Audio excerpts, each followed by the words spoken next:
Bonjour à tous, donc dans cette vidéo nous allons parler de la propriété transition. C'est parti. Alors, pour cette petite vidéo nous aurons besoin d'ajouter une nouvelle boîte, d'accord. Alors, ok, box 5 du coup, voilà. On va enlever l'index.html et nous repartons ici donc sur box 5 et box 5 sera en rouge, même si ça n'a pas vraiment d'importance en soi. Voilà, donc on a 5, alors, je vais pas modifier, donc c'est box 5, voilà. Donc on a ici nos 5 boîtes, d'accord, on va dézoomer un petit peu, et nous allons maintenant découvrir à quoi sert transition. Alors, nous avons découvert transform, qui permet justement de transformer nos différents éléments, donc d'augmenter leur taille, de les faire bouger, ou alors simplement de les faire tourner sur eux-mêmes par rapport à un point, d'accord. Tout ça c'est ce qu'on a vu dans la vidéo précédente. Maintenant ce qu'on va voir c'est comment est-ce qu'on peut faire en sorte que cette transformation se fasse sur une durée, d'accord, ou alors avec un délai, ou alors on veut simplement transformer qu'un seul élément au lieu de tous les transformer, etc. etc. Donc on va découvrir d'abord les 4 propriétés. Donc on a transition, duration, property, délai et timing function. Donc ça, ce sera les 4 qu'on va découvrir au fur et à mesure. Donc on va commencer par découvrir la durée, d'accord, comment faire en sorte que ça se transforme sur une durée. Donc ici on va mettre transition, on va mettre duration du coup. On va mettre point box 1 over, on va mettre transform. Alors quoi qu'il arrive, on utilisera toujours transform scale 2, d'accord, à part pour les derniers. Donc ici on va mettre scale 2. Et on va mettre donc transition duration 3 secondes.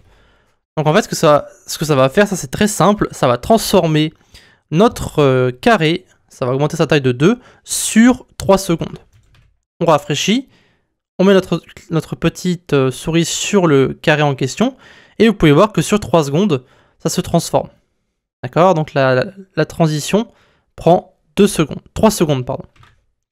Alors ça c'est de duration, assez simple à comprendre en soi. Maintenant, nous allons découvrir comment utiliser transition property, d'accord? Donc il faut savoir que des fois, vous allez avoir un élément où vous avez plusieurs choses qui se transforment, d'accord? Vous pouvez avoir justement le background qui va changer, vous pouvez avoir le transform qui va changer, bref, vous pouvez avoir plusieurs choses qui vont changer. Donc ici, ce qu'on va voir, c'est transition property. Donc point box 2, over, on va mettre ici, alors on va sauter une ligne du coup, transition duration. Alors vous savez quoi, on va pas s'embêter, on va faire un copier-coller ici, et on va modifier ce dont on a besoin. Donc ici, duration 3 secondes, scale 2. Maintenant, on va ajouter un background color, d'accord? Donc ici, on va mettre E91 C1C, voilà, donc une espèce de rouge. Et on va mettre ici transition property. On va mettre transform. Alors pour l'instant, ça, on va le commenter, d'accord? Je mets un petit peu, voilà. Et je vais rafraîchir. Alors ici, vous pouvez voir que mon carré est vert, d'accord, par défaut, et qui va devenir rouge et qui va augmenter sa taille au fur et à mesure. D'accord? Vous pouvez voir qu'à la fin de la transition, le carré est rouge et il est 2 fois plus grand, 3 fois plus grand, 2 fois plus grand, pardon. Et donc ici, si on met le transition property transform, à votre avis, qu'est-ce qui va se passer? Hop. Vous pouvez voir qu'en fait, mon background va directement se changer en rouge, d'accord, sans délai, enfin sans délai, sans durée.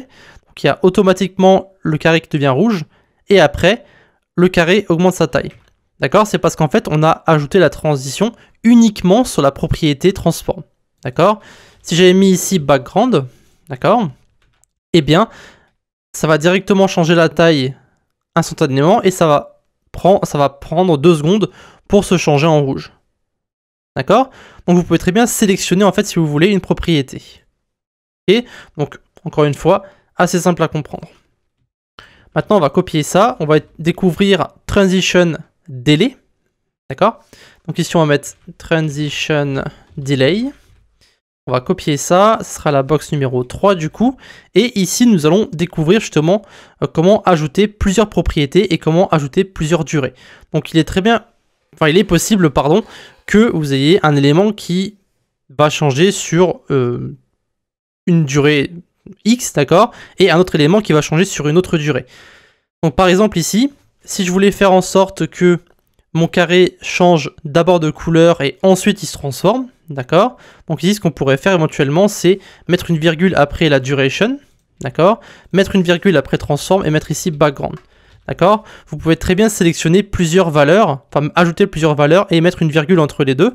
Donc ici, ça va en fait, sur la propriété transform, ça va le faire en 3 secondes, et sur la propriété background, ça va le faire en 1 seconde, d'accord? Ça va juste faire en sorte que le background se change plus vite en rouge, et le transform se change moins rapidement. Donc ici, vous allez voir, non, c'est la box numéro 3, vous pouvez voir, ça change en rouge directement en 1 seconde, et ensuite ça termine le transform en 3 secondes.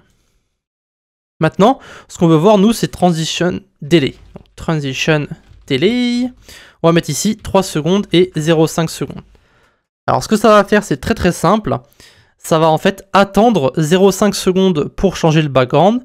Donc, ça va changer le background ensuite en 1 seconde.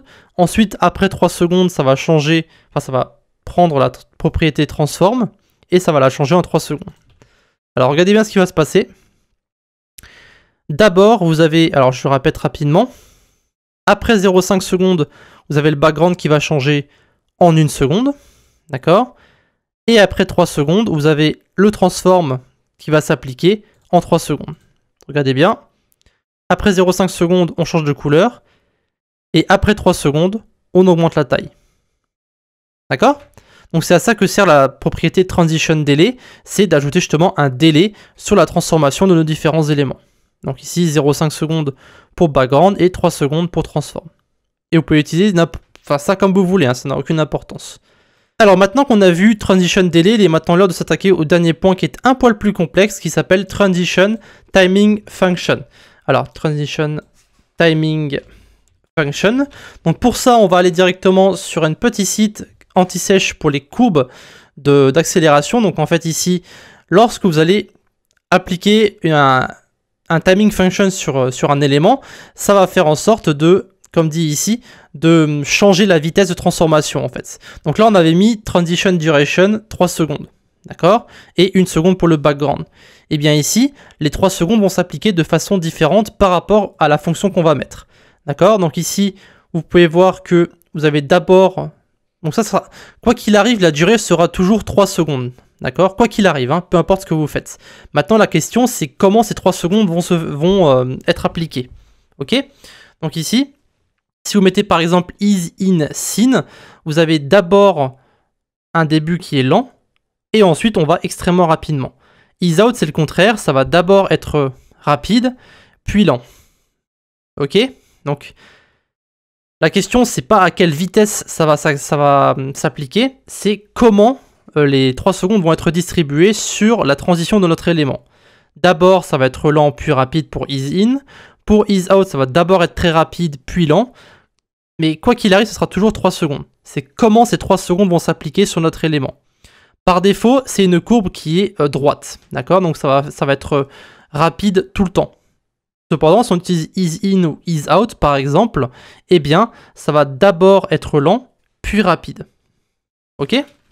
Alors, je vais vous montrer ici sur la box 4, et on utilisera aussi la box 5 pour vous montrer comment fonctionne is out. Donc ici, ce qu'on va faire, c'est qu'on va enlever tout ça. On va mettre simplement 0, on va mettre 1,5 secondes, et on va simplement toucher ici transform.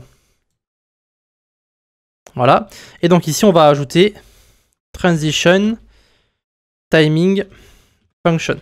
Le truc, c'est qu'on va juste mettre une durée qui sera beaucoup plus longue. Du coup, on va mettre 10 secondes. Et du coup, on peut enlever le délai aussi éventuellement. Ou alors, on va le laisser pour le moment. Voilà. On va regarder rapidement. On va rafraîchir. Donc, regardez bien. Ici, alors, attendez, c'est où? C'est après 1,5 secondes, on a notre transition qui se fait en 10 secondes. Donc ici, on devrait plutôt utiliser la couleur, alors, du coup. Voilà, ça sera peut-être plus simple. Le scale va se mettre directement, mais ça n'a aucune importance. Alors, regardez bien. Is in, comme dit, c'est d'abord la couleur, d'abord c'est lent, et à la fin, ça se transforme très rapidement. D'accord? Vous pouvez voir qu'ici, au début, la couleur se change très très lentement. Alors, 10 secondes, c'est peut-être un petit peu trop long, on va dire. On va mettre 5 secondes. Donc, d'abord, c'est lent. Et vers la fin de la durée, ça va être très rapide. D'accord? Vous avez vu qu'au début, c'est lent. On voit à peine le changement. Et ensuite, plus on monte dans la durée, sur les 5 secondes, et plus la transition se fait rapidement. D'accord? Maintenant, on va utiliser la box 5 pour vous montrer le raccourci. D'accord? Donc ici, évidemment, vous n'allez pas à chaque fois taper Transition Duration, puis Delay, puis Property, puis Timing Function. Vous allez utiliser un raccourci, comme on fait pour Border ou comme on fait pour Background, par exemple. Et bien ici, vous allez mettre Transition. Vous allez d'abord mettre la Property, ensuite la Duration, après le Timing Function, et enfin le Delay. Donc ça, vous pouvez le mettre sur une seule ligne, en utilisant uniquement la propriété Transition. Donc, Transition, vous mettez d'abord la Property, donc background. Ensuite, vous mettez la durée, 5 secondes. Le timing function, ça sera donc is out cette fois-ci. Et ensuite, vous mettez le délai, 1,5 secondes. Et donc, on a maintenant changé tout ça juste avec une seule ligne. On va mettre box 5 cette fois-ci. On regarde ça rapidement le changement. Donc ici, on n'a pas mis is in, d'accord, on a mis is out. Donc c'est en fait le contraire de is in. Comme on a vu sur cette petite anti-sèche ici, vous avez d'abord très rapide et ensuite lent. Donc regardez ce qui va se passer. Hop. Alors évidemment la couleur est rouge donc ça va pas le faire. On va peut-être mettre du coup du bleu. Voilà. Donc d'abord ça se change très rapidement et vers la fin vous pouvez voir que ça va être un peu plus long. Je sais que c'est un peu compliqué à voir, mais ce sont des petites choses hein, que vous ajoutez à vos différentes transitions / animations qui vont les rendre, on va dire, plus naturelles. Parce que comme c'est marqué sur cette petite anti-sèche, j'ai du mal avec les sèches, dans la vie, les objets ne s'arrêtent pas instantanément et ne bougent pas presque jamais à vitesse constante. D'accord? Donc, lorsqu'on ouvre un tiroir, on déplace d'abord rapidement, puis de plus en plus lentement, jusqu'à ce qu'ils en sortent. Bref, vous avez compris, justement, cette propriété Timing Function permet de rendre, on va dire, la transition plus naturelle. D'accord? Voilà, c'est le but. Voilà, donc à partir de maintenant, on utilisera ce petit raccourci, donc comme dit, Transition, donc d'abord la property, ensuite la durée, le Timing Function, et enfin le délai. Voilà. Évidemment, on a vu ici les différentes propriétés. On a vu donc durée, délai, property et timing function. Et on va maintenant pouvoir attaquer les animations et les keyframes qui seront un poil plus compliqués à comprendre que ce qu'on a fait ici. Mais on a déjà bien avancé.